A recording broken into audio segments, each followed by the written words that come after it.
Ladies and gentlemen, welcome to Singapore Airlines SQ flight number 321, London, Singapore. Flight time 12 hours and 51 minutes. And let me take you inside the cabin of the long haul flight. Ladies and gentlemen, this is Boeing 777-300ER, that is extended range operations. And these are the kits that you get when before you enter the flight. And that's the stewardess there welcoming you all on board. And there you go, the galley of 777, the mint galley. And there you go, the business class.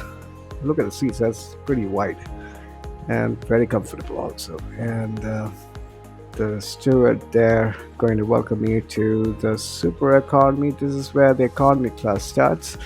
What you're seeing is super economy, and you're going to enter the economy class.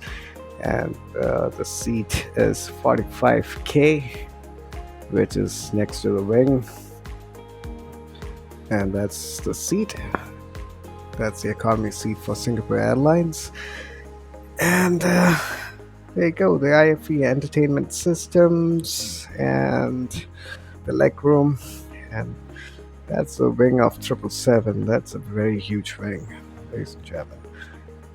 And it's a wide body aircraft, double aisle, and 3-3 configuration.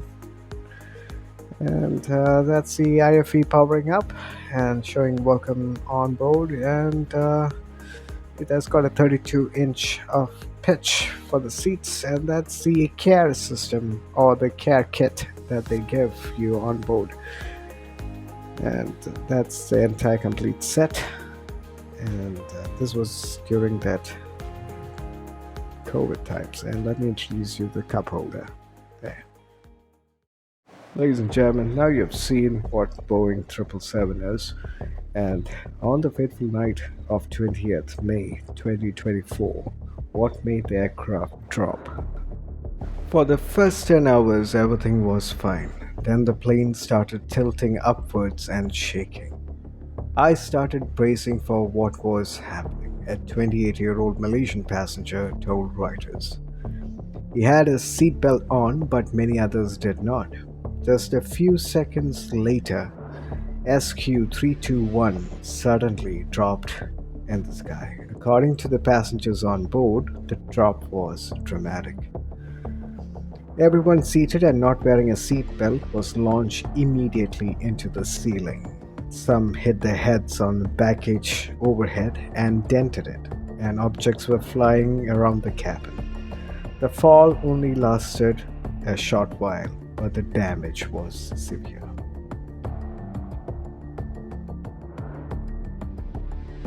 According to a passenger, the crew and the people inside the laboratory were hurt the most because they discovered people just on the ground not able to get up.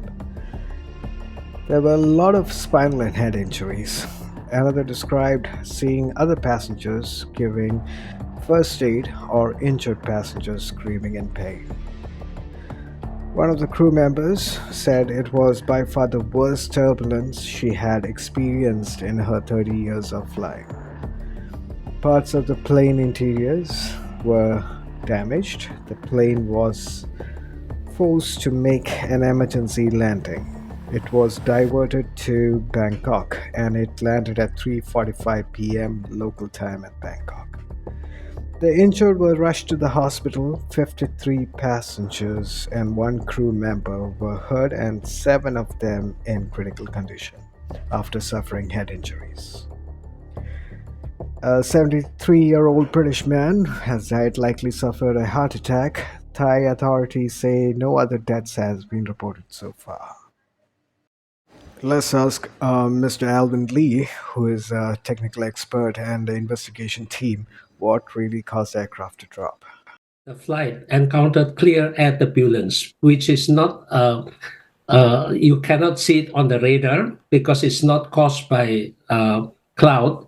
That's why the pilot had no advance notice to inform the passengers. And this is the turbulence can be from light, moderate, and I think this one that happened is beyond severe. It's extreme, and that's why it caused such damage.